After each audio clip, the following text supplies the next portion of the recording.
I'd like to call to order the regular meeting of the directors for Vallecitos Water District. And Director Evans, would you like to lead us in the pledge? My pleasure. Ready, begin. I pledge allegiance to the flag of the United States of America and to the republic for which it stands, one nation, under God, indivisible, with liberty and justice for all. Thank you. Diane, roll call. I'm here. Present. Here. Here. Entertain a motion to approve the agenda. So moved. Second? Second. All in favor? Aye. Opposed? Very good. Introductions. Bridget.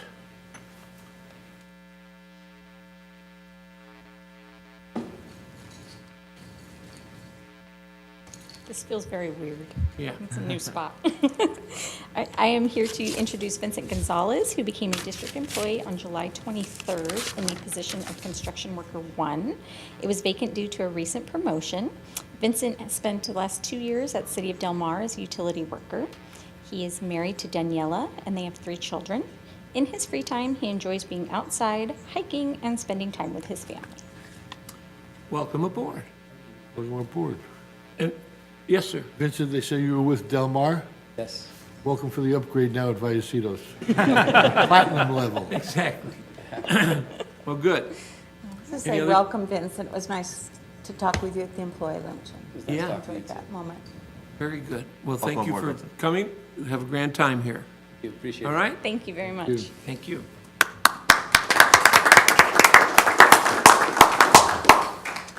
Presentations. We have some presentations. It says here. Super. I thought maybe Matthias was going to go first. Well, good evening, President Hernandez, board members. Time for our annual landscape contest. And we have 2 out of 3 of our winners here with us this evening. And there's a lot I could say about the landscape and the landscape contest, but Alicia has created a video with the help of our contestants, our winners, and I'd like to just go ahead and play it.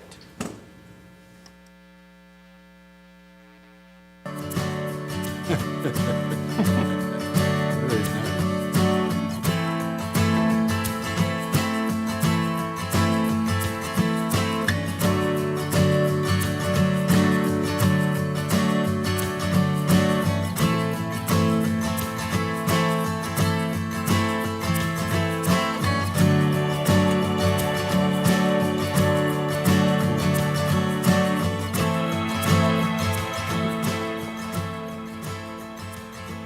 Hi, my name is Jeff Moore. I live at 1111 Via Vera Cruz in San Marcos, California. When we relocated from Kentucky to California, we knew that we had to do something about water-wise landscaping. We started this transformation probably about 2 years ago, where we replaced the lawn and started going into depth with the garden and try to figure out what would be best suited for this area. We heard about the landscape contest through Facebook, actually. We get a lot of their information, and we found this and thought it would be a great idea. We also used many of the great incentives that the Vallecitos Water District and the Metropolitan Water District, San Diego Water Authority offered to us. So when we first came out to California, we noticed that the water was not doing very well. It was actually going down the hillside. We noticed that Vallecitos offers a free opportunity to have your landscape looked at through the Missions Resource Conservation District. What they do is they send a qualified irrigation specialist to your home, and they'll actually survey your property, and he looks over your landscape, determine how much water is being used for each zone. And the guy actually spent time with us going over the controller to set the controller to what would be best suited for our hillside. Instead of me actually throwing money down the drain, literally, I was able to keep my water where it belonged, and that was on my lawn. And I also found watersmartsd.org and found a lot of these rebates available to us. We got rebates on the rotary heads, the smart controllers, and I also found classes that were available to me. I went to 2 of the classes that had landscape and talked about watering and everything else. So we've actually reduced water consumption for just landscaping by 75%. So we do have drip irrigation, we do have micro sprayers, and I do also have rotary heads that reduce the water flow during that same period of time that a sprayer would use. The best features of the garden that I'm most proud of is how we've been able to learn about succulents and learn about the landscape and how it's transformed over the short period of time that we actually had it. I really think that for the environment, this is the best way to go about things. But I think the biggest thing was the education process. I learned more about these succulents as time goes on. It's a work in progress. It's still a growing garden, and I highly recommend taking the time to really understand the options that are available to people to reduce the amount of water flow for just a basic lawn to something that may be more beautiful and more attractive, in my opinion. It gives me the opportunity to show my personality more than just a plain lawn. So I highly recommend it. Very little maintenance compared to mowing a lawn, edging a lawn, watering a lawn. It's really kind of a work in progress. It's just a canvas, so to speak, that I'm able to work on these gardens and enjoy it. Hi, I'm Dennis Root. I live at 247 Muirfield Way here in San Marcos. And this is my wife, Shannon. We've been here 20 years in San Marcos. In 2015, decided to redo the landscape in our front yard and make it water conservative. And took a little while to study, try to figure out what plants are going to work for us. A couple of weeks ago, Lisa, public information officer over at Vallecitos Water District, came by and was driving around the neighborhood and through the cul-de-sac. And she spotted our yard, knocked on the door and said, "Hey, would you like to participate in the contest this year?" I said, "Well, sure. The yard's matured out since we planted it, so we thought it'd be a good fun thing to showcase and help other folks in the neighborhood." So the reason we decided to install a drought-tolerant landscape was due to the drought that we've been having. One of the things that really prompted us to tearing out this old grass lawn we used to have was the fact that MWD had a turf rebate program. Vallecitos Water District actually had a seminar one afternoon that we attended, and they showed their drought-tolerant landscaping around their offices, and we started doing some investigation at that point. So we were one of the first homeowners in the neighborhood to install the drought-tolerant landscape. And 3 years later, we've probably got 4 other houses that are installing a drought-tolerant landscape. There are several features of this garden that I really like and that I'm very proud of. One is that we are drawing in lots of wildlife, birds. We've got a ton of lizards running through the garden all the time. The hummingbirds are constantly visiting. We have a lot of bees. Just so much different from a lawn, and fun to come out here and just sit and watch what's going on. Our watering schedule is about 2 times a week for maybe about 5 minutes each session. We've saved in our usage going from 17 to 20 units of water to about 4, 5, 6 units. So that's been a really big advantage of this type of garden.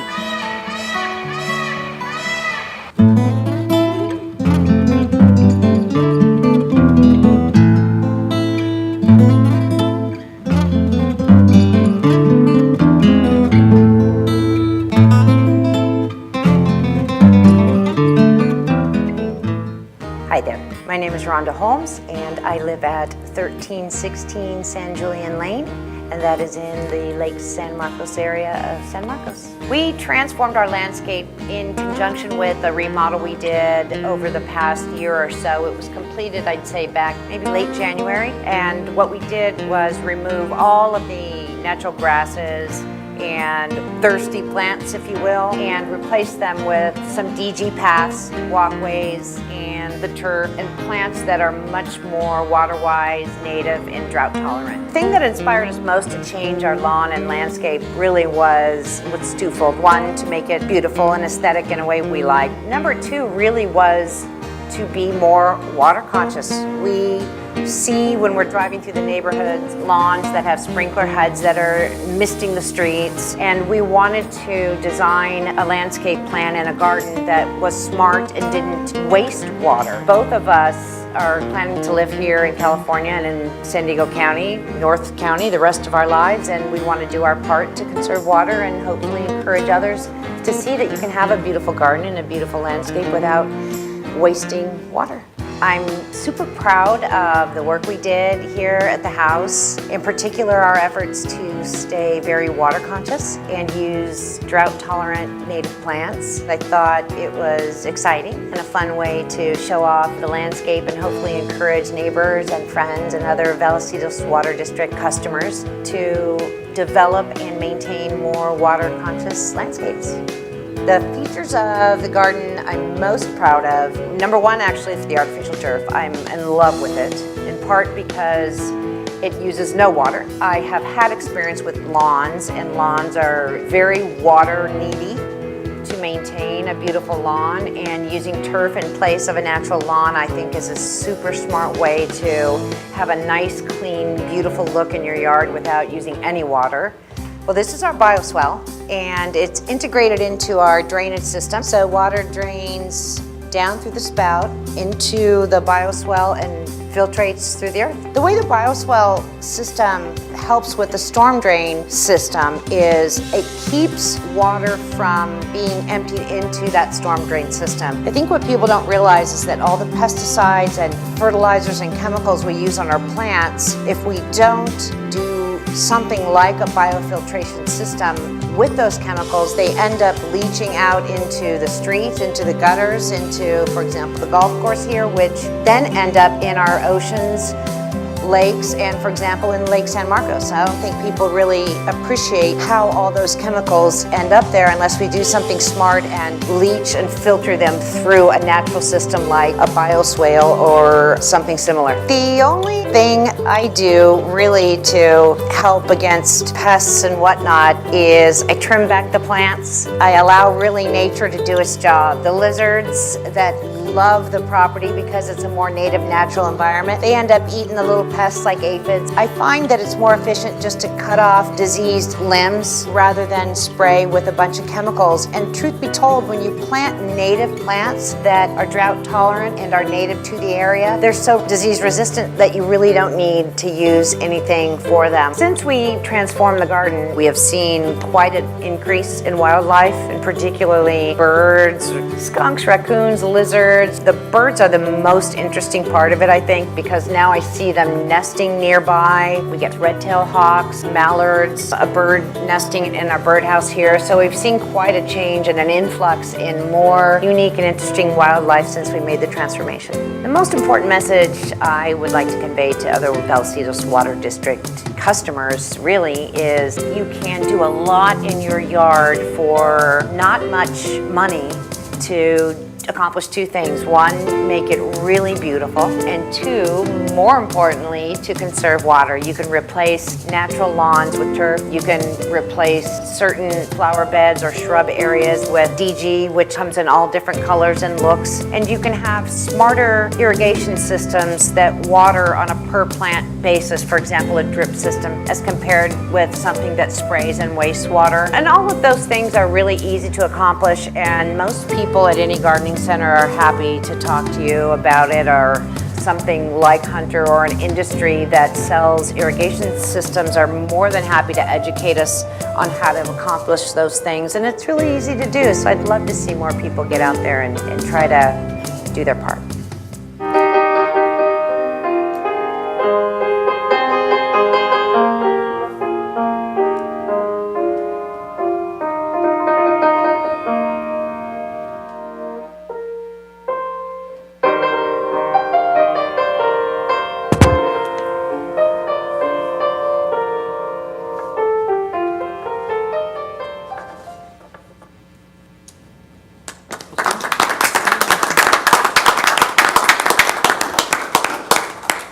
So first, I'd like to have Patty and Jeff come on up, get your certificate. They already got their $50 gift certificate. I made sure because it was falling out. $50 gift certificate to the Green Thumb Nursery. There you go. Thank you so much. Thank you. Any words you want to say to the board? Well, I really appreciate the ability to be able to take advantage of some of the rebates. Provoked me to try to move forward with my project. And I don't know if I would have gone all out if it wasn't for the turf rebate that I took advantage of. The sprinkler has I mean, I keep taking advantage even today. I put a one. I continue to try to find incentives to help me with my projects as well. So it is well worth it for we're fixed income, so it really helps us to we did all the work ourselves, and it was something. And he's a great ad because he tells everybody about the rebates. Director Martin, you had a question? Yeah, I had two quick questions. Number one, is the Peacock yours? It's in your neighborhood? Really? And the other, one, did you use Hunter heads? Is that Hunter irrigation? I didn't use Hunter irrigation, no. I Okay. went through Home Depot. So. I saw Hunter in one of them, Yes. and they're a San Marcos company. And the second largest next to the other one I saw in there, which I don't think we Ewing. should have, Rainbird. Oh, yeah, Rainbird. Rainbird's number one, Hunter's number two in front of Toro in the nation. So that's a local company, which is, I bought Hunter heads, I just didn't buy Mad Hunter, so. oh, it's- okay, yeah, no, that's okay, you got Hunter heads. Hey, and that's being green as well, because they're manufactured right here in San Marcos, every part of them. Director Sinella. Well, first off, wonderful job. I was going to ask, who did you use as like a landscape consultant, but you said that you did it yourself, so you might have an opportunity to a little side business. Well, you'd be It looks surprised wonderful. when I was out there, I had 3 or 4 people that actually walked up, drove up, and asked me, some people asked me to come by their house and take a look at it and help them with that. I mean, I might because- call you. Yeah. So it was, so that process, like I said, I mean, once you get going on it, then, my neighbors have succulent garden next door, and it just, it goes, further It kind than of just. encouraged other neighbors. That's right. Right. We were one I of think the it's first a- ones to get rid of our lawn. Yeah. And even one of our neighbors moved out of the neighborhood to Vista and asked him to come over there and consult and help with some of their property issues. Yeah. No, it takes. Excellent job. It takes folks like yourselves to lead the way and show everybody how beautiful it actually can be, because a lot of people can't visualize it unless they actually see it. So good job. Gorgeous. It's an enjoyment. I mean, it really is. I mean, and I don't think she told you on the video, but, when you save 4 units of water per month, it's great. Yes. It's a big hunk of, and like I said, we're on a hillside, so when the water, every day we walk, we see water. Oh, yeah. We try to stop our neighbors and ask them to, the same advice that was given to us from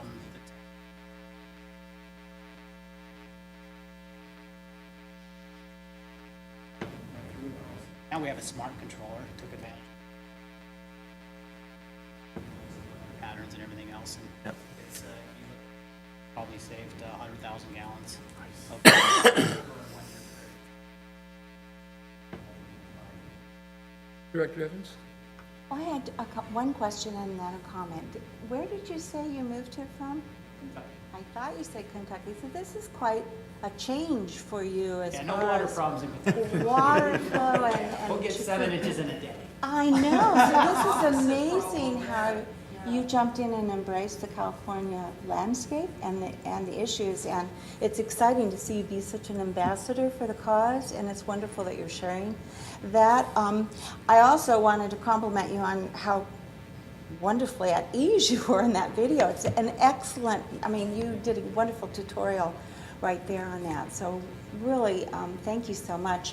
The videographer has a lot to do. Oh, Alicia's wonderful too, I know she Give her a is. little credit. She did a Yes, good job. but, Yeah.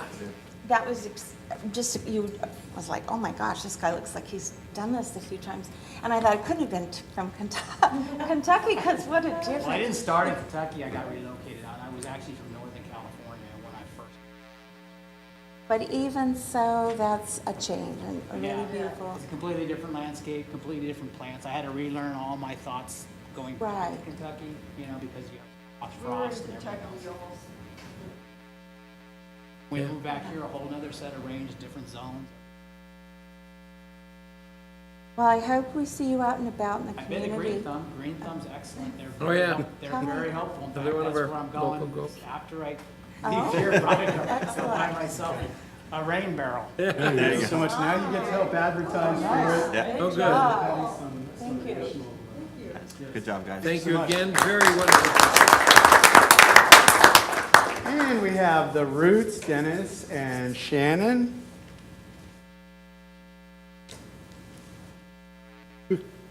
Yes. Quick question for the GM. Don't we have a couple of rain barrels on site? Several. Yes, serving the property, yes. Well, these are. I would say add it to the Well, prize as a rain barrel. We have them sitting somewhere, they're not doing any good. Oh, we don't have any empty ones. No, right? empty, we have really big ones. They're that are- used, The they're ones out You don't have front. any empty ones? I do think that we can add perhaps giving a rain barrel. I to think the that's a next great round idea. Or That- now. That's a good one. If they want Just one, make they sure they should bring a have- big truck next, next Yeah. year, right? We Get one of the, We don't have to give we you the have big trucks we multi can one, deliver but, with. That would be a good idea. anyway. Your turn, like to, It'd be tough to top his comments. Yeah. Everything was spot on. And a big thing, a big driving factor again, save some water, tear out our lawn, get rid of that, nasty, unruly lawn, which is growing all kinds of weird stuff when you look the other way. And put it in. All the rebates from the water districts helped out considerably. We worked closely with Susan Moore from Earth Designs. It took us a while to find her because a lot of people won't come down to a very, very small project and look at that per se. It was a great starting point, helped out quite a bit. We ripped out all the half-inch PVC irrigation, put in, again, the micro sprays and some of the drip irrigation, mix it up. But the lawn and the yard itself is an evolution. It's always a fun project. It's almost like being a kid with a train set. You're always changing stuff around, so we see what takes, what holds, and what goes. Very much a joy to watch all the birds and the bees and all the else getting in there and having a great time. I do have a great, you say it's not your peacock. Peacock is just there roaming the neighborhood? Yeah, there were a couple of peacocks that moved in, well,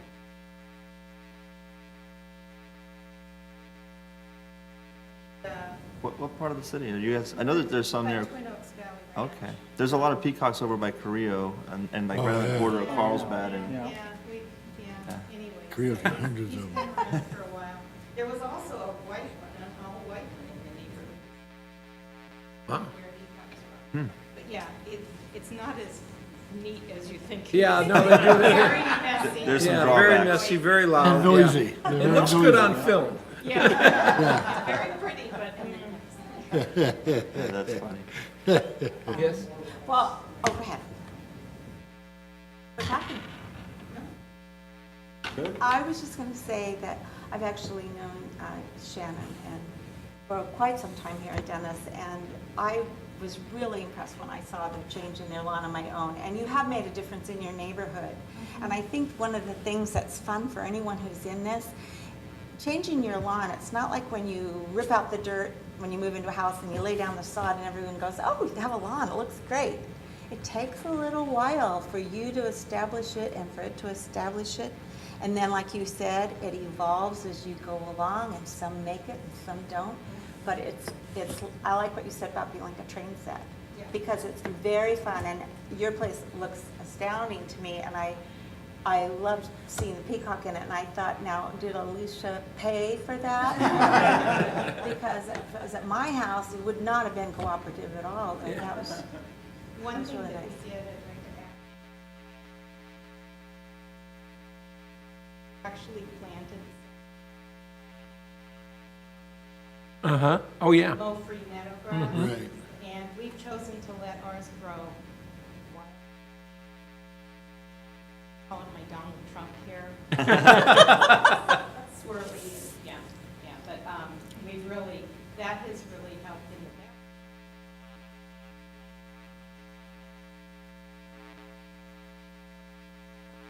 Less water. Oh, yeah. Well, it's a wonderful job you've done, so thank you very much. Yes, Can Mike? you- So you said that was mow-free, I'm gonna be doing my backyard too, that's why I'm asking all these questions. Mow-free meadow grass is what that's called? Yeah, Okay, it's the city. City of San Marcos used it. okay. Yeah, I've seen it there, I was gonna ask them, but since I got you. And then, can you just buy that like a Green Thumb locally, or is, do you have to go? You had to order it? Okay, so you found it online or? Yeah. Okay, super. Cool. I'm taking notes. If you're looking to start a garden,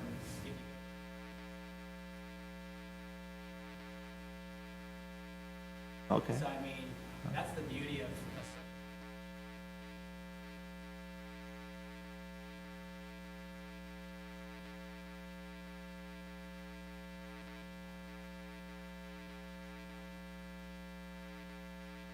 Yeah. Good luck. You know, this thing will grow into a whole plant, and That's really cool. Well, thank you again. Thanks, guys. Thank you.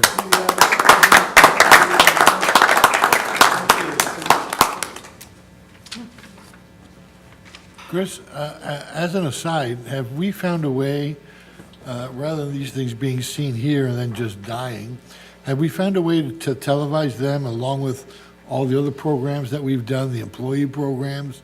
Because we brought it up before, and yet I've never seen it happen. So is it happening or is That's it a not? great lead-in. Yes, we do have Vallecitos videos showing up on San Marcos TV. You So have it's all not the only on- videos? Pardon? All the videos we've had for the last couple of years. You know, we talked about it a couple of years ago, and I've been looking for the results. I haven't seen them yet. Let me send you when they are airing them. They show at kind of odd times. But yes, our videos have been on San Marcos Television. Dawn's Award that you've seen, and the history of the district and so forth. They're on San Marcos TV. They're also on social media and so forth. But yes, San Marcos TV is showing them. And these, what we saw We tonight, will will be get on it to TV. San Marcos TV, yes. And you're paying royalties to, Not exactly. at least a rain barrel. At least a rain barrel you could give them. They got some gift certificates. They should be good. And Director Martin, in addition to the catalog of videos we already have, Chris's team is making some more videos that kind of highlight the types of activities that our staff does. So we'll put more and more of those things. We'll coordinate with San Marcos TV, and we'll put more and more of those things on television, as well as on our website and through Facebook. I would like to send a special appreciation to Alyssa again. She just does an amazing job. She did a fabulous job. That she reduced the whole video down to Twitter size, which is under 2 minutes, and it's not fast forwarded. It's just shorter clips and less verbiage. What she has to do, I mean, you don't see it, but mow day for every one of my other.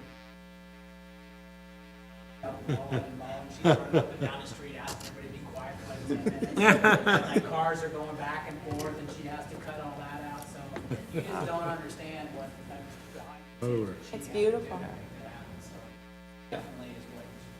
I think she had some good material to work with. Well, yeah, of course. Yeah. Well, terrific. Thank you very much. Thank you. All right. That was a delight. Yeah, yeah. All right. Thanks, guys. Thank you.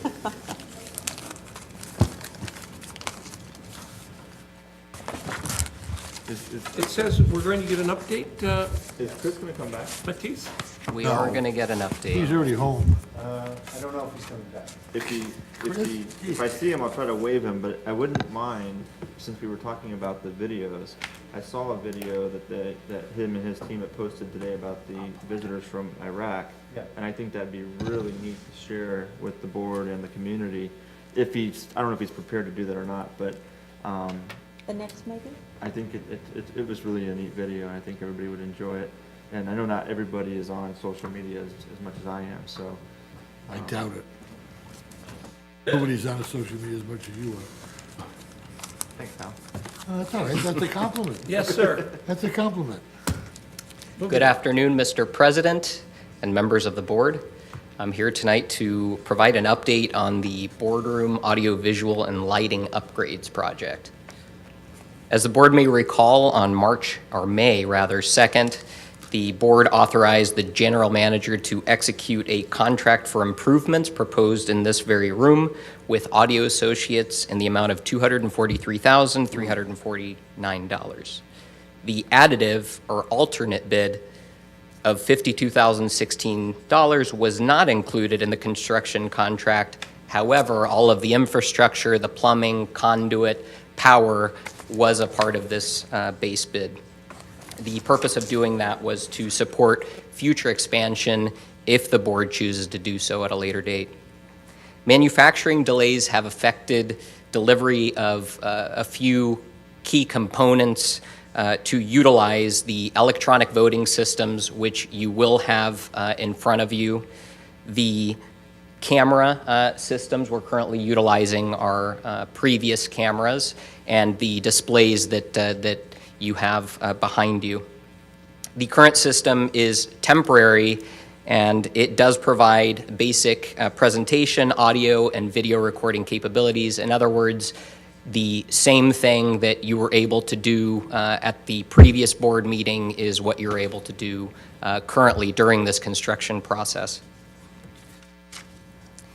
Construction began on August 2nd and is scheduled for completion on August 29th of 2018. We're currently halfway through the construction phase. What we've done so far, the monitors have been replaced before you from 18 inches to 21.5 inches. The general manager and council now have screens. We have ordered additional screens and microphones for the staff table as well, which is also a new addition. Staff table was fabricated and installed to match the current decor of the room. We decided to create rounded edges to make sure that it lines up smoothly with the current dais configuration. Current podium that you're looking at before you is not permanent. There is a new podium currently being fabricated. That podium will have a screen, not similar to what you have now, but it will be a much cleaner recessed screen, and it will have a countdown timer. Both of these units are going to be interchangeable. In essence, they're modular. The podium is able to be moved to the left-hand side, and the staff table is able to be moved to the right and left sides, respectively. There was one thing that I wanted to mention. Director Sinella on May 2nd asked a question related to the timer located on the podium. I wanted to address that question, provide an update for you. There will be a countdown timer. That was one of the questions. There will be a countdown timer. There will be a gooseneck microphone, which will have the ability to flash red and provide an audible beep at the end of the 3-minute period. So that is what we have for now. Able to field any questions that you might have. Unfortunately, there have been some delays that are beyond the control of us at the moment, and we're working to try to expedite things to make sure that we can get things completed prior to the September 5th board meeting. Yes. Will your podium also have curved, fine edges? The podium, unfortunately, will not have curved and fine curved edges, but we will be trying to, not only have we matched the stain, if you notice the stain on this podium is quite a bit different, and with the new lighting upgrades, it will be much more noticeable if we were to keep this podium. And these are the new monitors? Yes, correct. They're 21.5 inches as And I opposed to will 18. say that the holders on the wall look a lot better than the tape we used to have up there for years. Yeah, yeah. Incremental process, yes. Big improvement. It took a year and a half to get there, but Matisse, good job. Thank you very much. The speakers that we're hearing now, is that what we're going to ultimately hear? Is this No, we're currently leveraging a mixture of current and new technology just to bridge the gap between the permanent system and what we currently had. Unfortunately, in order to create an experience that you have today, it warranted us being a little more creative to get things to work. I don't know if anybody else notices it. The little difference. weird. Yeah, it's a little odd. It's going to be an experience. Yeah. Exactly. And we want it to be a pleasant Well, experience. worth $250,000. All right, a megaphone. Yes, Director Sinella. Just from what I've seen so far, good job to both of you. It was nice the video actually played tonight. It hasn't always done that in the past when we've tried to play videos, and we know that the old technology was very, very old and outdated, and certainly was in need of upgrades. And the monitors look good, and I'm glad that we're not using the kitchen timer anymore, and we're going to modernize that a little bit and put something on the podium, so great job. Thank you. Yes, Director. One last thing, we have to now provide Diane with sunscreen. She's got 6 of these monitors staring at her. 6 of them, count them, folks. Just to clarify, one of those is going to go away, so I don't know if that's Oh, much heavens, consolation. that will save your but, life. Yeah, exactly. Good. Yeah, well. That must be the old one that she's using. Right, it is. Yeah, the one being used, we're gonna get rid of that. Yeah.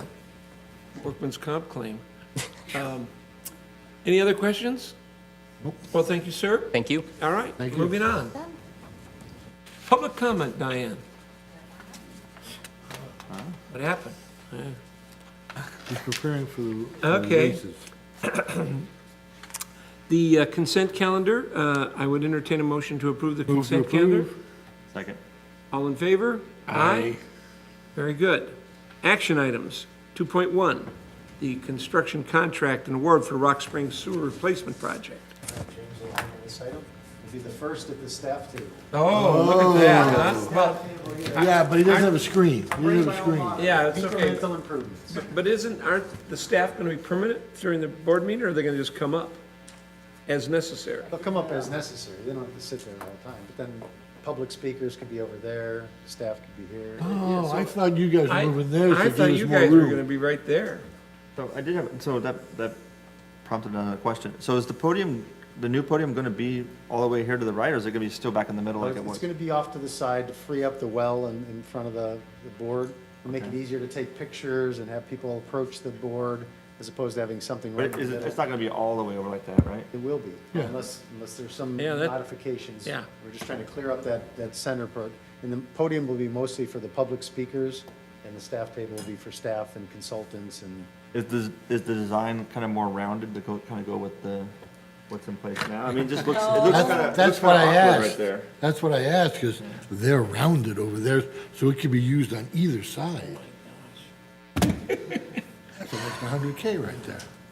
Where's And Martha Stewart? when You're we not need gonna her, put the huh? logo back on the new one. That logo you have on that as I well. believe we will. Why not You're gonna logo? change this logo. We haven't decided that yet. I thought we did. No, he was talking about where it came from to talk about what, And we So said they we wouldn't might have offend contests, anybody. but And then, are you microphone from over there? Not currently, but we will. But you It will be, but Okay. it's not. that's not- and I don't I understand, will project. I don't understand why staff wouldn't be at that table when we have our board meetings, as opposed to, if they're coming up, they might as well just come up to the podium. It's not big enough for all of our staff members. Well, they can piggyback or and something. besides, I like pretending we have an audience. I see. Yeah, that's true. Yeah, maybe if we, I mean, if they all were up here, we'd have maybe Michael sometimes. So, Would you like Ed to sit up here?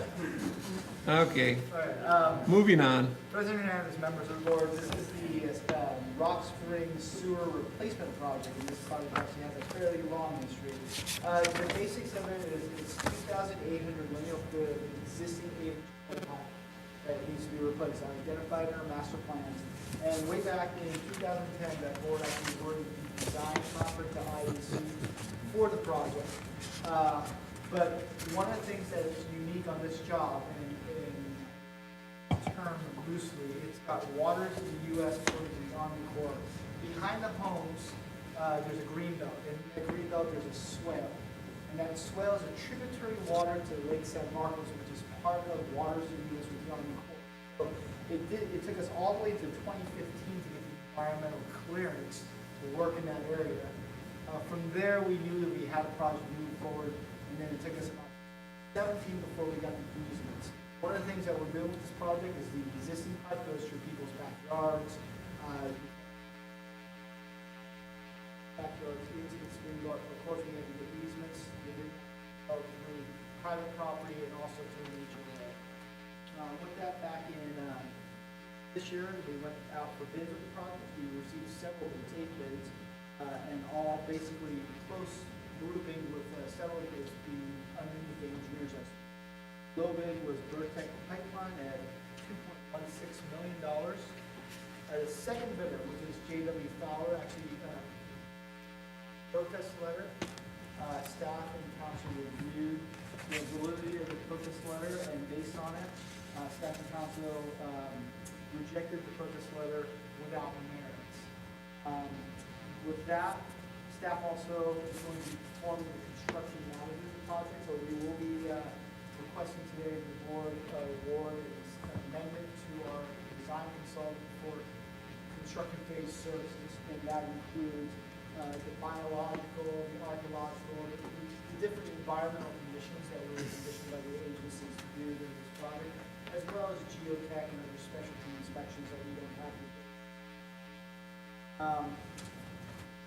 So, unless there's any questions, staff requests the board reject the protest letter from J.W. Fowler without merit, approve Amendment 6 to IEC for the amount of $71,250, and authorize the general manager to execute a contract with Vertec Pipeline for $2,163,909. Director Martin, you had a question? Yeah, my question is, why are we replacing rather than relining? Seeing as you'd like to reline now. Absolutely. We will reline it. In this case, we're actually, and I forgot to mention this, we're replacing the 8-inch clay pipe with 12-inch and 15-inch lines. Okay. So there's a capacity issue. The pipe's already full, and one of the things that happens in the greenbelt is one of the drivers is, first off, it's at the bottom, really close to the swell, this concrete channel in this greenbelt. The other thing that happens when it rains, that area gets flooded, and our manholes, they're underwater. And when they're underwater, a lot of water gets into them. So as we designed this, we moved it up on the greenbelt further away from where the water line is, and also the manholes will hide it up. And we work with HOA. This greenbelt, when it's dry, is actually a portion of it. Are we going to be replacing parts of the swale, obviously? No, we're not allowed to touch the swale. If we touch the swale, we actually, the Army Corps got 404 permits. It's a concrete swale, right? Yes, we can't touch it. Oh, okay, interesting. It's native concrete. That's right. Yes, natural concrete. Waters in the U.S. Yeah, that's going to change, I hope. Yes, Director Evans. I have two questions. The first one is this Vertec, they said they're not going to do the Jack and Bore contracting thing because they're doing an alternative method. And when I was reading this, it says they have to show that it'll work. So what happens if their alternative doesn't work? And then they go back to the other, does this other company have a way to? So that's an excellent question. That basically the contract documents allow them to propose an alternative method.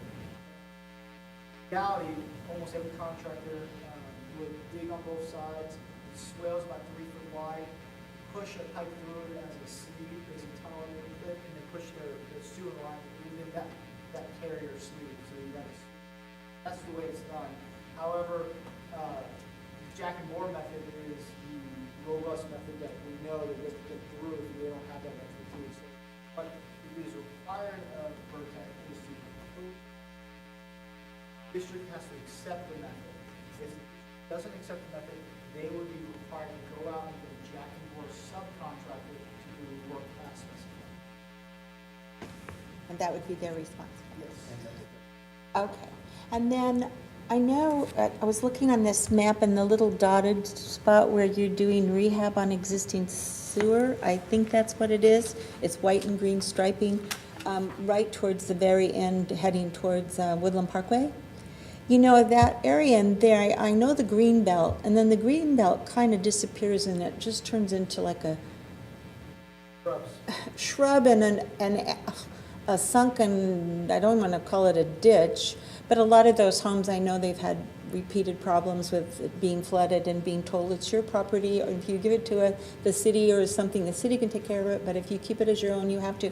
Will this change any of that at all, and the amount of water that goes through there, or not? No, we're not going to affect the water flows. Matter of fact, one of the environmental conditions are not to affect the flow of water, how much water gets into that waters of the U.S. or that concrete soil.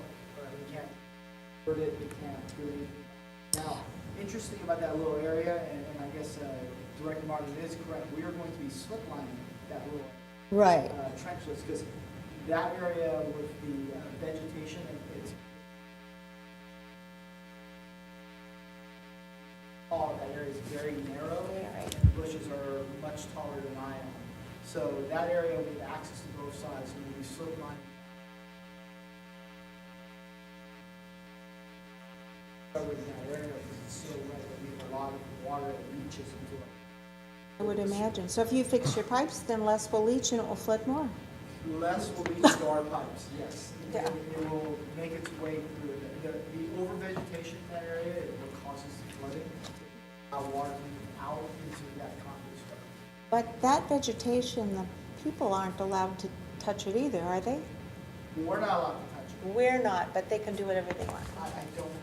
Yeah, I know. It's been a long issue. I remember dealing with that way back in the 90s on the council. But in that, just beyond that. Great. Yes, Director Thank Martin? you. Last question is on timing. Assuming this gets approved tonight, what is your start time? And what is your end time contractually versus when the penalties start getting paid? And the other question is, how are we educating the public? How is Chris handling that? Well, on our CIP jobs, the city requires us at the construction side. The main reason for that is to notify the public and also so the city doesn't. But what we also do on our CIP project is we notify the homeowners before we ever start, so we coordinating with Chris's group. For the most part, except for the normal construction activity, there will be no in-house or in-home disturbance to we'll be putting, we're still using the existing sewer, we're laying a new sewer, not severing water or sewer service. But there will be construction equipment behind them, noise. We work with the HOA throughout this whole process, which is the majority of the homeowners there. And the HOA meetings with them. Also, several homeowners we have to get easements. And since 2015.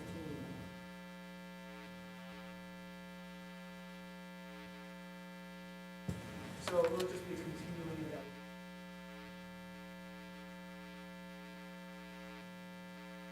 As far as the dates go, it really starts from actually after the board, if the board awards this project, then we have to get the contract signed. That can take up to a month. And once that's completed, we schedule a pre-construction meeting, and we discuss a notice. That's a little bit of when the contractor feels he wants to start. But from there, I believe they have 2.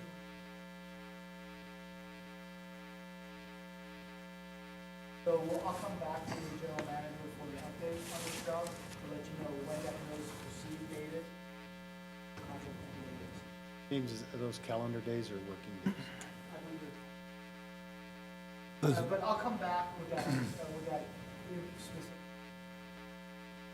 A lot of jobs in my head right now, so this job, 3,000 feet, for the complication, it's going to be something strictly work. And we'll go back with that information back. So you're saying 9 months, but you're not sure? Could be 180 days? It's 6 to 9 months. There's about 4 jobs that are all, that reviewed the specs on, and they're all 6 or 9 months, so I can't remember which one's which. Using 9 months, just out of curiosity, I see it's a job, but these are people that do this kind of stuff. 9 months if they're working 5 days a week. It really take that long? Oh, yeah, you have to remember, construction contract for notice to proceed, they're not out there, it's not like when you get a contract at your home, and day starts as the day starts. They have the notice to proceed, just getting the material alone is going to be, by the time he submits, process, it's a 30-day process to submittal, and then you submit ordering material. And you can't start dating until it's material.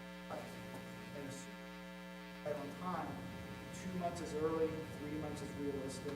So, but that's all part of that 6 or 9 months. So you're not gonna see 9 months, when you see these construction, just as for information for the board, when you see a year schedule, a 9-month schedule, it's not 9 months of construction. Or affecting the homeowners. Really, once we get a schedule from the contractor, that's where that actual impact, if there is an impact. And that's my real question is how long are the people going to be impacted for? All the rest of it is like insignificant, but how long are they going to be impacted? Having machinery in their backyards, making noise and digging it up, and it's going to be during summertime, apparently. No, it won't. And this won't even probably hit, we don't anticipate this Okay, at the earliest. great. So it'll be really October, November. Unfortunately, it'll be wintertime, which means it might be wet. Yeah. Which will slow them down enough, which adds to the schedule, and took that into consideration. That's why I'm thinking it's 200. Thank you, James. Thank you very much. Director Snow, do you have a question? Yeah, just to make sure that we all understand. So when you do this, like you mentioned, James, this is really kind of a neighborhood amenity, and it's a kind of walking area and probably a place where the kids play. When we start this project, is it going to be done in phases where we won't have to shut out the community from this park greenbelt area the entire time? Or will we be able to do it in sections, or is it going to be just, hey, we just got to rip the Band-Aid and close it down and then we'll open it back up? One of the things we did in the contract itself, working with the HOA, at first the HOA wanted one side of the park done and one side open. Half the park open, or half the greenbelt open, half the greenbelt closed. Explain to them that will keep the contractor in your backyards a month longer. But after they went back and they discussed it, they came back and said, okay, you get it. Schedule. The contractor's required to the schedule, we're just gonna close down that green belt, and then we're gonna. There, he's got roughly, I think.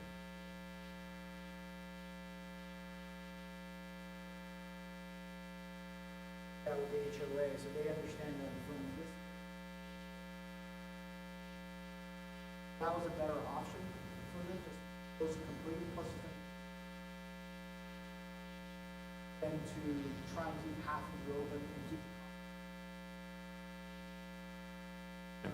And then I'm assuming that any, you're gonna have heavy equipment, you're gonna have a lot of stuff going on, you're gonna be digging up pipes and stuff. I mean, we're gonna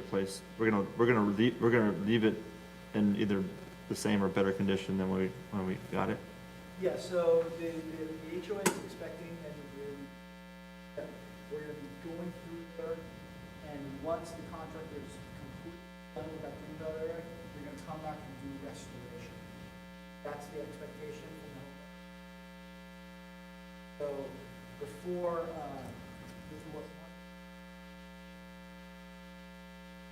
they wanted half the park area done and restored, and then do the other half of the park area and restore it. But realistically, they'd be rolling over that ground as they were restoring it, which wouldn't work out.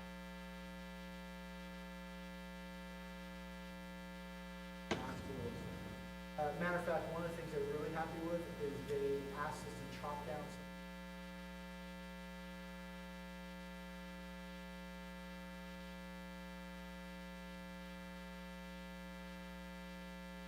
some of the trees are in our way anyway, so we'll.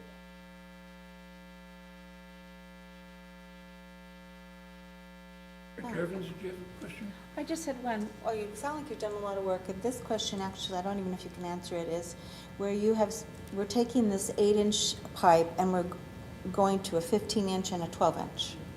And that's for ultimate build-out, right? So I'm looking at this area and I'm just thinking, where is there almost double ultimate build-out coming? Are those pipes already? Pipes are already overfull. Okay. So currently when it rains, on our 8-inch pipe, if it gets above 50% full, that's without blocking, without something stuck in the pipe. It's time to reach capacity. Pipe, not like it's not right. So as you get less and less volume because there's less and less material as you go up. So what happens is, right now, it's already 3/4 to complete. One of the areas where our operations considered as maintenance or addition. Well, you talked about that being a problem, and when this is done, are we sort of done with this Rock Springs?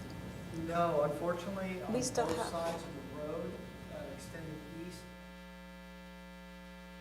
for future projects, but that will depend more on growth of the area. So they're in later phases within, not impacted now.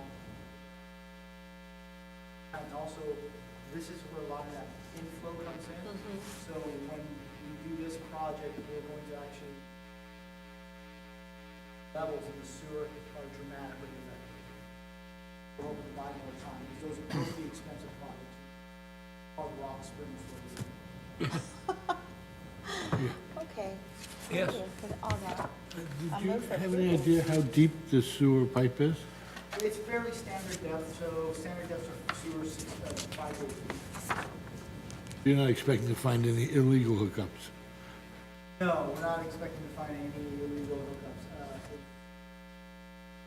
The illegal hookups usually happen on service lateral.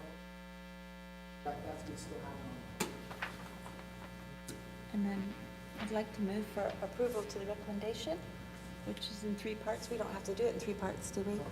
Reject the protest letter, approve amendment number 6 to the engineering services agreement with the Infrastructure Engineering Corporation, and execute construction contract with Vertec Pipeline. Second. All in favor? Aye. Opposed? Very good.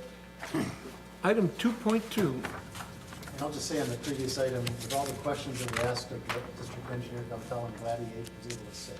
Yeah, see, I mean, you know, you could have been there the whole time. No, I think you should have stood. It's very important.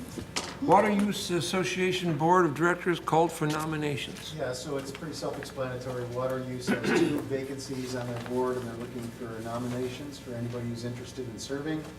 Their selection criteria was included in the board package, and I'm just looking to see if any of our directors are interested in throwing their hat in the ring to be on Water Use. I thought you would do it. There you go. All right. I don't see anybody interested, so we'll move on to General Manager's report. Yes, I have a few, and a couple of them are a bit lengthy. I just wanted to give the board an update on the County Water Authority Metropolitan Water District lawsuit. So you know, Water Authority sued Metropolitan a while ago. They went to the Superior Court, and both sides claimed victory, and both sides appealed the findings. So it went to the appeals court. In the appeals court, they made their finding, and again, the Water Authority won on 8 of the 9 items in front of them, but they lost on the biggest one, and sent it back to the Superior Court on remand, I believe they call it. So they send it back and say, okay, appeals court has determined what the lower court has to do. So that's where it's at right now. So it's remanded to Superior Court under Judge Mary Wiss, and she issued a scope of proceedings following remand, and I'll go through the 6 items that the Superior Court will be looking at. So first of all, Metropolitan will be paying to the Water Authority about $28.7 million. That was part of the findings, plus 10% interest since it should have paid. And this all has to do with the water stewardship rate. It's because they were illegally charging a water stewardship rate to the water that the Water Authority was transmitting through the pipe. So that's a big victory, $28.7 million. The courts also found out that Metropolitan is not entitled to show what they should have charged the Water Authority had they known that they couldn't charge the water stewardship rate. One of those kind of catch-22, Metropolitan said, hey, if we had known that, we would have been charging the Water Authority more all along. And the judge says, no, you're not going to get to do that. So that was a victory for the Water Authority. Water Authority is not entitled to look for what's called offsetting benefits. And that concept is that the Water Authority, by wielding its Colorado River water supplies, actually saved Metropolitan money, because Metropolitan would have had to go and spend a lot of money to secure other supplies. So there's a concept called offsetting benefits, and the court said, no, you can't seek offsetting benefits. So that was a loss from the Water Authority's perspective. The Water Authority is entitled to a judgment and damages regarding what's called the rate structure integrity language, which basically it's a language that Metropolitan put in contracts and said, if the Water Authority ever sues Metropolitan, then we're going to cancel these incentive programs.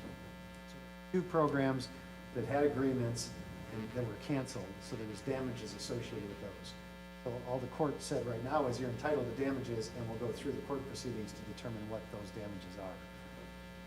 D-cell project was not one of those 2 projects, so it's unclear as to whether that finding will facilitate Vallecitos, Carlsbad's, or the Water Authority's access to rebate and incentive monies for the D-cell.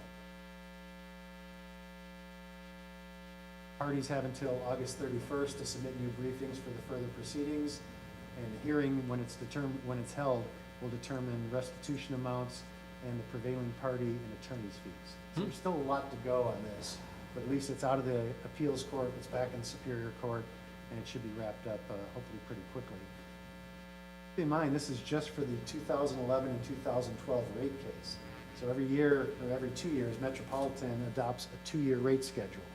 So when they adopted the 2011-2012, Water Authority sued him, and it went into the courts, and in the time it took to go through the courts, they have adopted 3 other 2-year cycles, and the Water Authority has sued him on all of those 2-year cycles as well.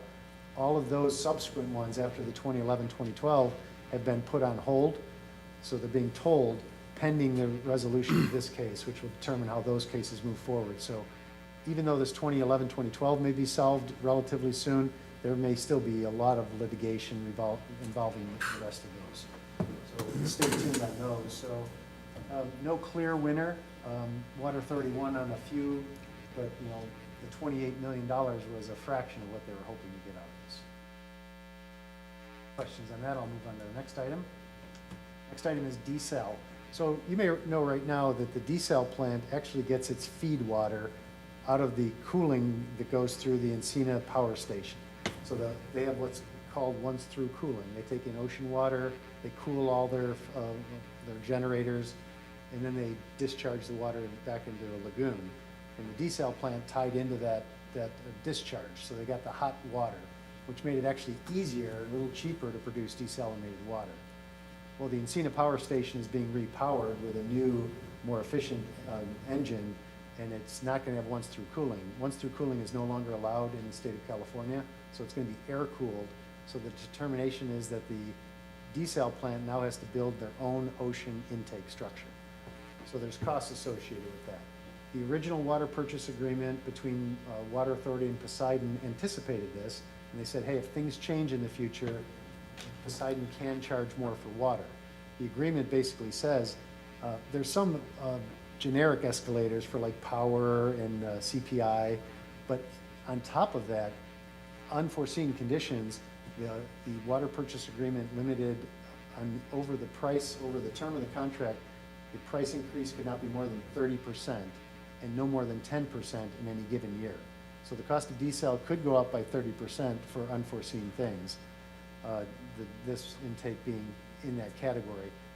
According to the Water Authority, and they're still crunching the numbers, but they think that building a new intake could increase desal by about 8%. So the price we're paying for desal could go up 8%, but it probably wouldn't happen until 2023.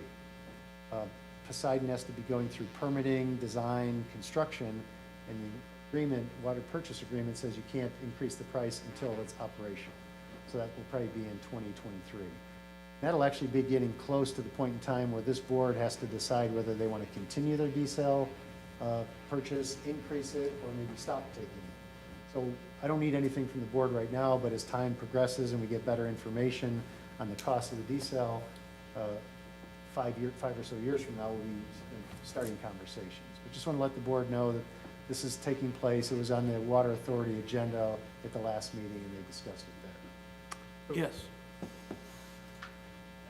I find it kind of hard to believe that as the desal plant was being built next to this Encina plant that had the cooling system that was going to be utilized to help keep the cost of desal down, that nobody from Encina said, hey, just so you know, this isn't going to be here forever. They didn't wake up yesterday and say, let's make this a more efficient process, or the law didn't change overnight. They knew it. Yeah. They absolutely knew so it. this isn't an unforeseen that this should have been built into the agreement from day one. Well, it was in a way, so those 30% over the life of the contract or 10% in any given year, that's what it was intended, to capture things like this. I don't know that this ocean intake was specifically named, but it talked about things that may occur as a result of change in law, change in environmental restrictions. There are a lot of things that people either did or couldn't fully foresee back then, that they put it in the water purchase agreement, that if you qualify for certain provisions,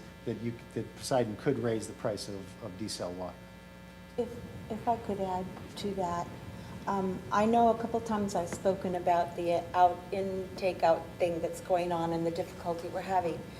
When they originally did the contract, they were very much aware this was going to happen.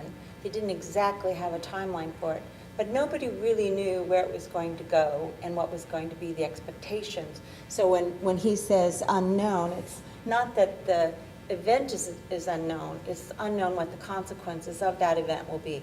And I don't know if you were here, Mike, when I was telling where the Poseidon is, nothing is going to happen until at least 2023, because right now we're in, like I think I told you, the 21st alternative. We've had 21 options presented for approval to set up our system so we can be standalone. And some of them, they're incredibly expensive. I mean, they're almost unfeasible because of that. So right now, the one that's moving forward is the 21st one, and it's the one where I was explaining they're putting in these 10 of these 9-foot diameter by 10-foot high filters. They have to set this up. They have to do two, what do you call it when you have models? Like a promo, not a promo, prototypes. They have to find out on the screens if the screens are going to be able to spin slowly enough to not disturb anything environmentally, to clean these screens, that the slits they're going through, you could not even push your credit card through them. They're so tiny. Or are we going to have divers go down there and hand clean them? These will be out under the water, and so there's just so many options. And this is why it's very hard for us to know, because the rules and regulations and the environmental expectations have continued to change as they've gone along. So you're absolutely right. It goes like, oh, you should have known, but nobody had a clue. And after even now, I said, I asked, I said, well, if we don't get approval on the 21st, he says, then we have to go back and look again, but what we have, anything beyond it is extremely expensive. It may just mean you shut the whole thing down. So it may not even be an option. But I don't think Poseidon will even know until 2023. That's when we're hoping that we can even get approval to set up the program, to check the program to see if they'll be happy with it. Al? I agree with Mike. The wording unforeseen is wrong, because I didn't know it, you didn't know it, we're not supposed to know it. The people that were supposed to know it did know that the power plant was going to be changing or shutting down. So there was a known factor, and I might not have known to what extent. And my other question is going to be is, why can't we still use the same intake and just move where it goes onto our property instead of into the power plant? The intake's there, the intake is there, I think it was fully permitted. I think it was the condition of the repowering of the Encina Power Station that said that it can't be used for any other purpose.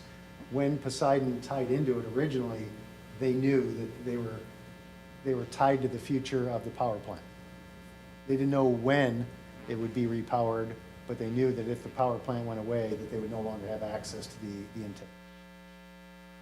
I'm sure the Water Authority in Poseidon explored getting the state to change their mind and say, hey, can we just continue to take water off here? And they're not allowed. They've been exploring it for a long time, a long, long time. Just, and I've only been on the board for 4 years, so I certainly wasn't around when we entered into our agreement and, made the decision to connect directly to it, but, I don't know if any of us were, but, No. Those are types of risks that I hope were disclosed at that time, and the folks that knew that when they were making those decisions. I mean, I'm taken aback a little bit that this is the first I've heard, and maybe I missed a meeting where Betty, you gave an update on this, but you know, we've been talking about desal for the last 4 years since I've been here, and this is going to be the cost. And other than CPI, we're locked in for 30 years. The rate's not going to go up. I think we've all had that conversation where it's eventually in the next decade or 12 years, it's going to actually be less money than imported water, and it sounds like that's becoming, you know, less achievable by the moment. And I don't know if that's if that's been fully, at least for us who are in the water world, right? If we don't know it, then I'm guessing the general public doesn't know that, and I don't know if that's been fully disclosed and transparent as it probably should have been.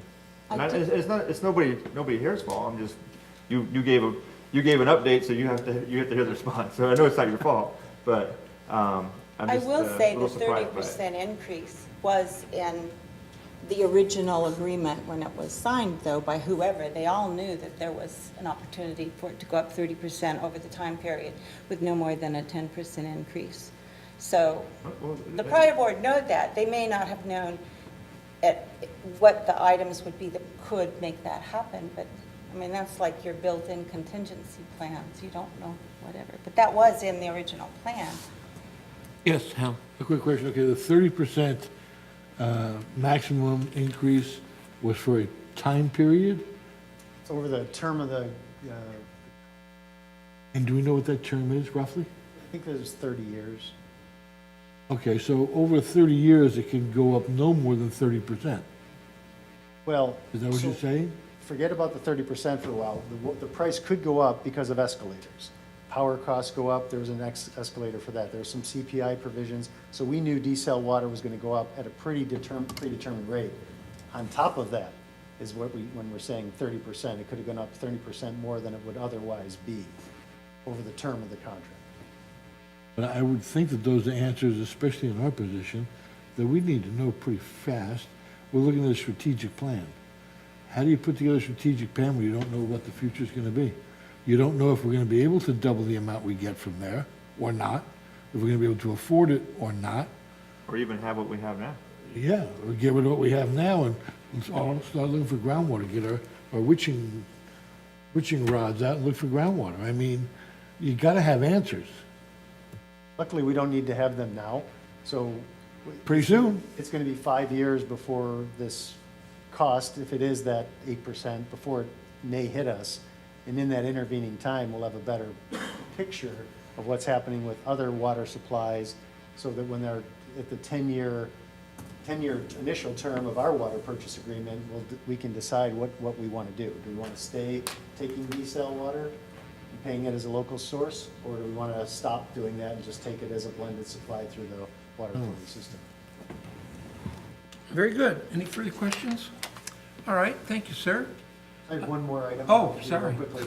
So water tax, we've talked about the water tax before. This is the tax that the state of California wanted to place on all residential water users to create a fund that would help pay for water quality improvements in disadvantaged communities, primarily farming communities in the Central Valley that are groundwater basins were impacted by agricultural runoff and pesticides and fertilizers. So there were two kind of competing efforts to do this. One was Senate Bill 623 that was introduced by Senator Manning, and the other was a governor budget trailer bill. Both of them had very similar provisions to them.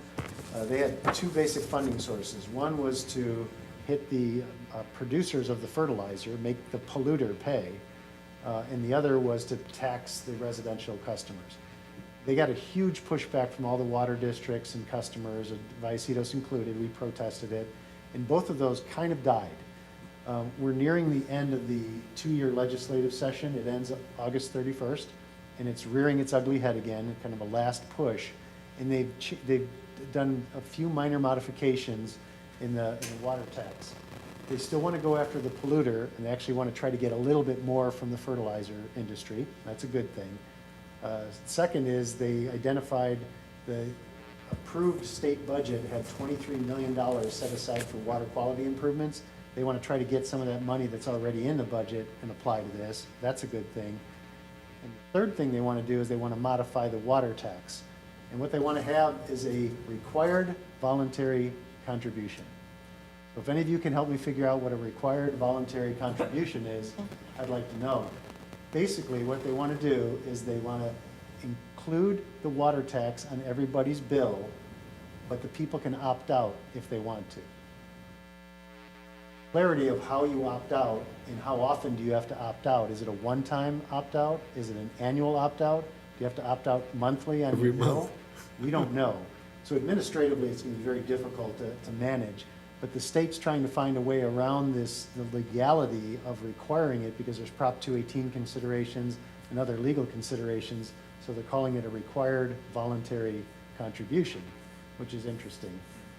We're going to be writing another letter protesting it, as are all the other water districts, but by August 31st, we'll know if it passes or not. The other interesting thing about it is the big push for this water tax has been, it's the reason these districts are having so many problems is they're poor districts and they don't have the money for operation and maintenance of a correct system.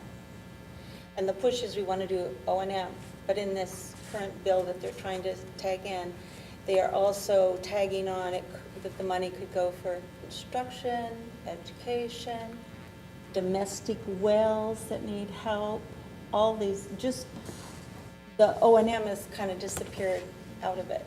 So and it has no sunset clause and it has no limit of how, they have a suggested amount, like it would be 95 cents if you have a 1-inch pipe, is that 1-inch meter or less, and it goes up significantly with each thing, but and they do say, oh, we can't punish people who want out, but it sounds like they're counting on people getting caught and paying it all the time as well.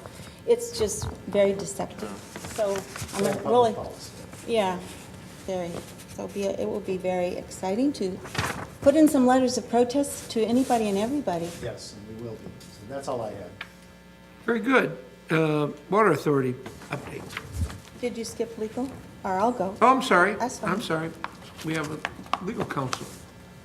It's probably a Freudian slip because the GM asked me to cover the Water Authority's recent victory in the Corey Briggs lawsuit, which perhaps you were going to touch on. Oh, yeah, go ahead, go do it. You may know that Corey Briggs, on behalf of San Diego's for Open Government, they tend to go around suing public agencies for CEQA, public records requests, et cetera. He sued the Water Authority on a alleged Brown Act violation based on the Water Authority's 4 representatives going to the Metropolitan Board meetings. In mid-July, the Superior Court ruled in favor of the Water Authority, finding it was not a Brown Act violation for those 4 representatives because they were part of the larger 38-member Metropolitan Board to be congregating.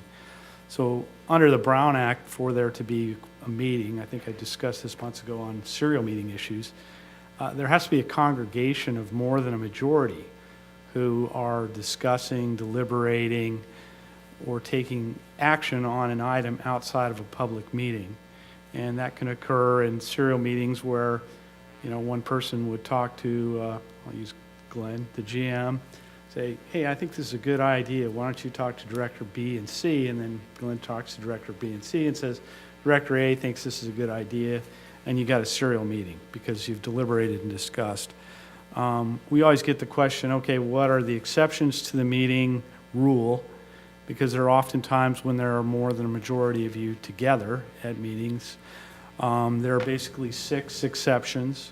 The one is individual contacts, where you're contacting staff, the press, meeting with staff. Words of caution there, you just use those to solicit information, not to advocate positions that you want conveyed to others.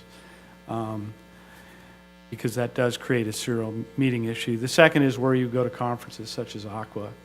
You're fine setting at a table all together at Aqua, provided you're not discussing issues relative to Vallecitos. The third one is community meetings, which will be coming up in the election forum, where they have town halls where you may be there. You're being asked questions about district business. It's okay to comment on your positions on policies even if there are more than, 3 people up for election in that type of setting, because it's not quote-unquote a meeting under the Brown Act.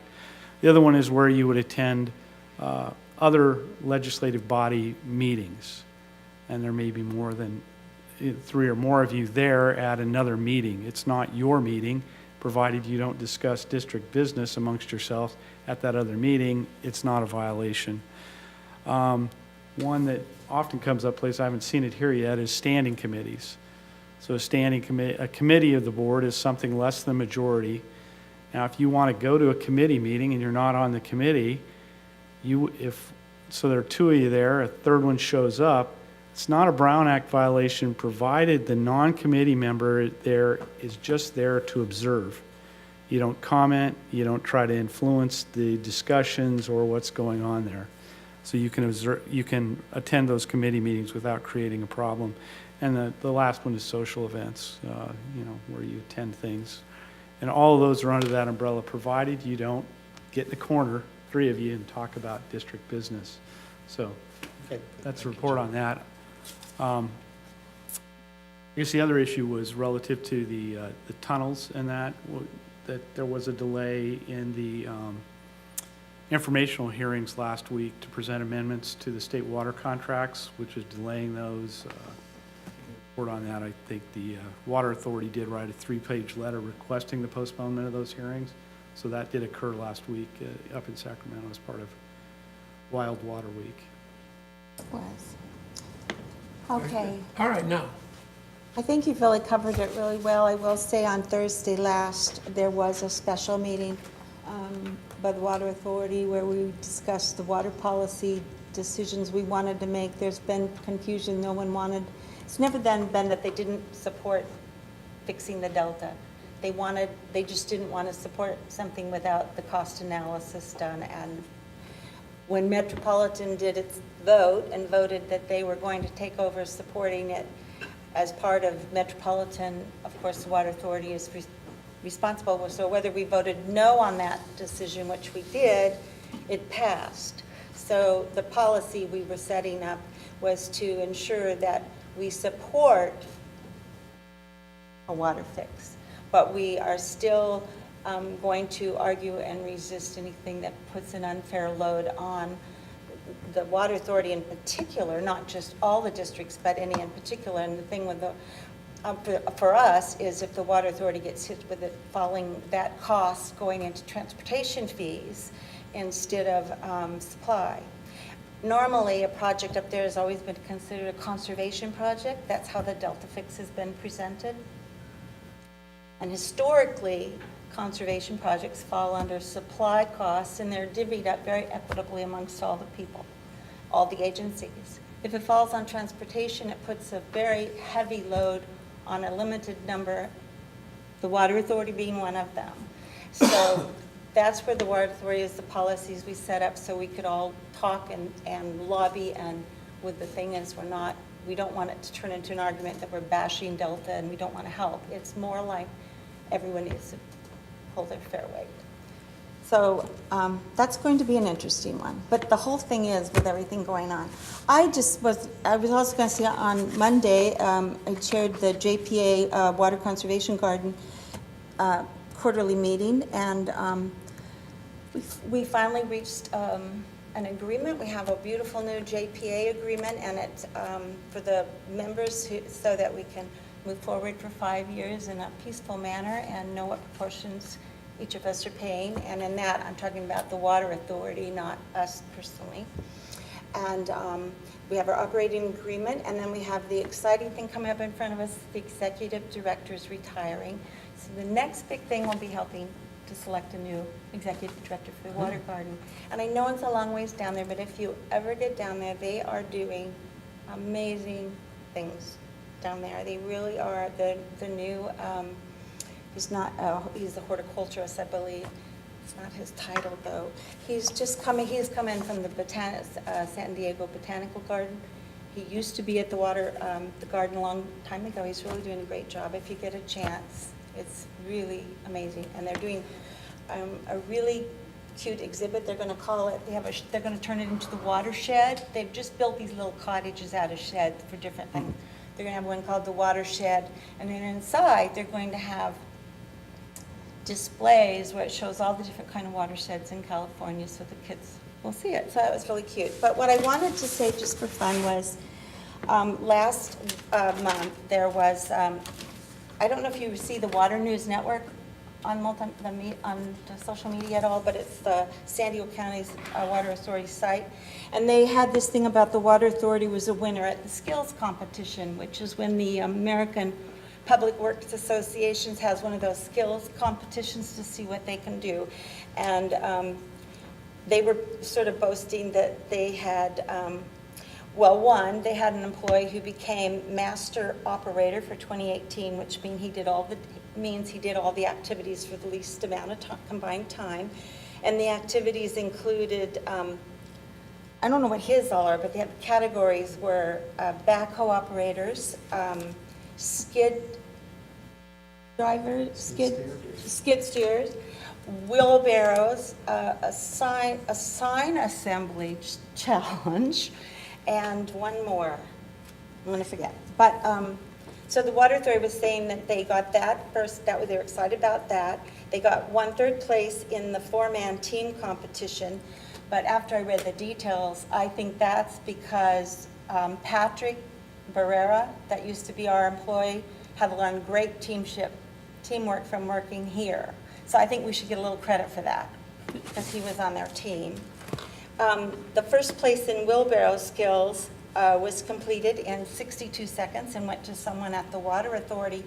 But last year, the first place was won by our employee who did it in 59 seconds. And this year, it was Kincaid, right? Ryan Kincaid, who almost won, but he tripped at the last minute. So that was exciting. And then we had, first place went to our district, to David Hernando in sign assembly. So I was thinking it would be fun he did it in 2 minutes and 29 seconds. I would love to see him come and put his signs together in 2 minutes and 29 seconds in front of us here. So I just thought it was fun, and it sounds like a really fun, I don't know what all they do, but I knew over the backhoes they have to take tennis balls off of those caution cones. And the gun guy was saying how he was in the backhoe, and he said, I've sometimes had to dig and go over 40 different types of utilities in the process, and if they knock that tennis ball off the cone, he says it's the same as breaking a pipe. So, and he did his whole little thing in like 2 minutes and 22 seconds. So, sounded like a fun event. Oh, good. Anyway, I was really proud, and I was proud of us for having won, and I didn't know we'd won last year with Ryan. Very good. In seeing the wastewater authority, we had our capital committee meeting this morning, and the two big items that of note were the Pratt rehabilitation closeout after 4 years, Hal. So this stuff takes a long time. That big item there was the lids that they have there. We've used them before. We procured them, and then the company went bankrupt. So they had a little struggle with that. And then the mitigation for settlement, which is kind of interesting. They did show pictures of how the pipe had been actually skewed. So then they had to dig it up and put in flexible connections. So that was very good.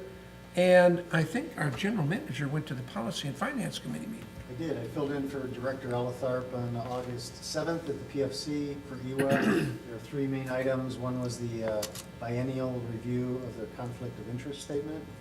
The other resolution of financial transaction authorization. Basically, they have some new changing positions there and have to make sure the right people have the right approvals for financial transactions. And the last was just establishing a policy for review and approval of leases, easements, and basically just involving mostly the south parcel. And that's it. Very good. Standing committees. I know we had an engineering committee. I failed to show up, so I think we'll postpone that until next time. And policy will be having a meeting at 10 a.m. on the 21st. That's correct. We didn't have a finance committee meeting. Very good. Directors' reports, meeting, conferences, seminars. Mr. I haven't attended anything since we last met. CASA, 3-day event up in Monterey. I enjoy these. I learn so much, but I have one problem that I always bring up, and I brought up to a couple of the speakers who agreed with me after on the side, not during, because all these companies that are doing all this work in reuse all have their powerhouse speakers telling how much the public is embracing it. And I always have a problem with that because the public's not embracing it. What the public's doing is they're going, yeah, whatever, I'm buying my bottled water and I'm putting my filter on my tap, and I think everybody in this room probably does one of the two. I don't know which one. I buy bottled water. People are changing their habits. I brought this up before, I don't want to bore anybody, I'll make it quick. When I was a kid, I used to go shopping with my mom, and I thought it was the silliest thing. She had to buy water for her iron. Hard to find. It was distilled water, and they had one little place in the grocery store. And as a kid, 10, 11 years old, I go, why are you buying water? You got it at home, and the hose, well, it's not the same. Now you walk into any supermarket, and there's 2 and sometimes 3 aisles devoted to water, as well as outside all the convenience stores in certain areas. There's big machines, and you can go buy 5 gallons of water for 50 cents or for $1. So people are changing their habits. They're going to use the water we provide to wash their cars, feed their lawn, do their laundry, but they're not going to drink it. And the more we talk about, oh, we're recycling, it's great, the more they're going to say, yeah, okay, that's good, and we'll go drinking our water. So I joked, I joked with Councilman Hernandez. I said, Councilman, wow, that's going back. Director Hernandez, I joked with him. I said, we should bottle our own water. And on the front of it, we put an outhouse, kind of thing. And, Vallecitos water, here you go. And see how well that sells in the store. But I bring it up, and it's funny, when I talk to these guys on the side, they all agree with me. But they don't say it in public because it's their business to sell all this equipment. So I just think it's very interesting. But it was interesting, the new improvements they're coming up with, and I'm one of those that believes in recycled water for washing the car and for doing laundry and for those kind of things, but don't drink it. I too was at the conference, and unlike my colleague, I'm embracing it, ready to drink as much as I can, along with everybody else in the room, but there were a few other people that were holding out. But the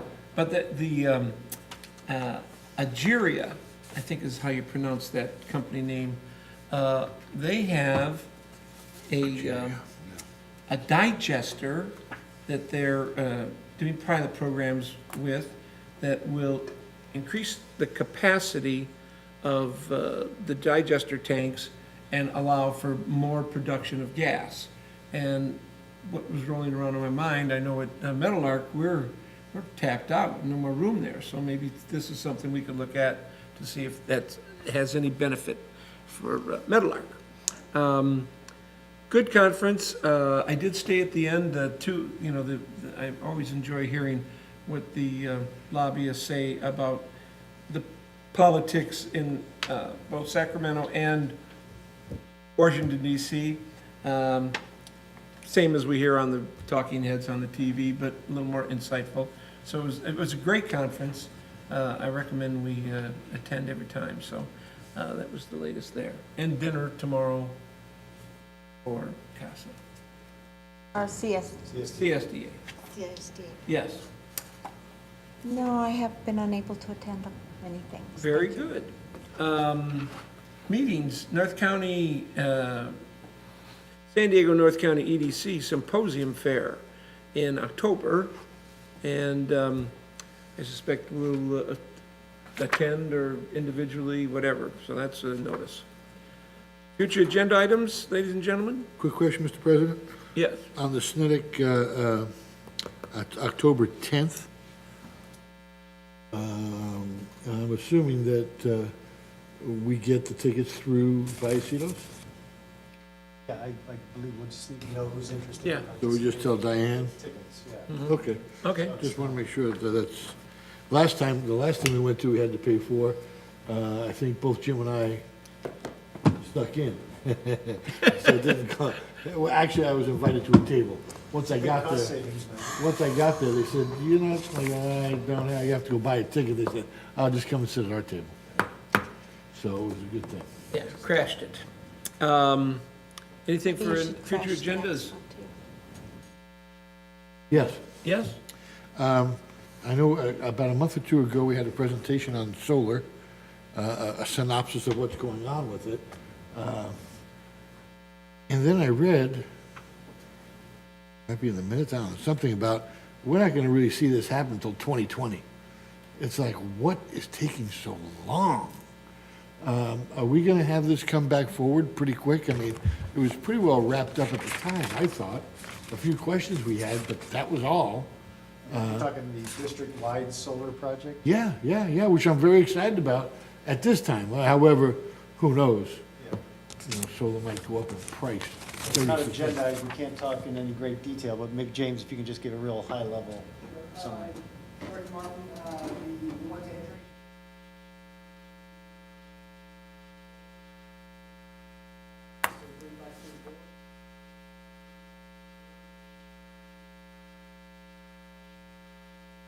all the time for the design. Or that we started the request for proposal process, and we have to enter into the contract with the purchase provider, the contractor, and the developer, and then they have to build the facility. So by the time we're done with all those phases, it's really 20. However, the board will get ability forward with 1, 2, or 3 projects. Thank you And this very is- much. and That's how- all I wanted to know. This is the water business. Nothing happens in, Well, it could. well, it could, but it never does. People are So allowed to work there's a lot 40 of things that, you know, People are allowed to work 42 hours a week. I's dotted, T's crossed. That takes a lot of time. Well, let's not forget that, 2018 is almost over. So, Yeah, it's flying by. It's exactly. almost 2019. Yeah, it's only 2 years. And I just wanted to make a real quick comment that I probably read it late, but I'm very happy to hear we are done with Diamond Environmental. Yes. That was nice. Quit the contract with, Oh, yeah. quit the contract with Diamond Environmental on our, No longer have any contractual. yeah, contractual obligations. Does that leave us, just out of curiosity, and I agree with that 100%, fantastic. Do we have another company that we use as a backup company when we have an egregious spill as we had last year? Okay, that's all I wanted to know. That doesn't mean that if things go sideways, if we have an event and our backup company isn't available, we may still have to reach out to Diamond. We're gonna do whatever's in the best interest of the district. Absolutely. No, I'm very glad to hear that as well. I think that's a smart thing to do. If nothing further, let's go home.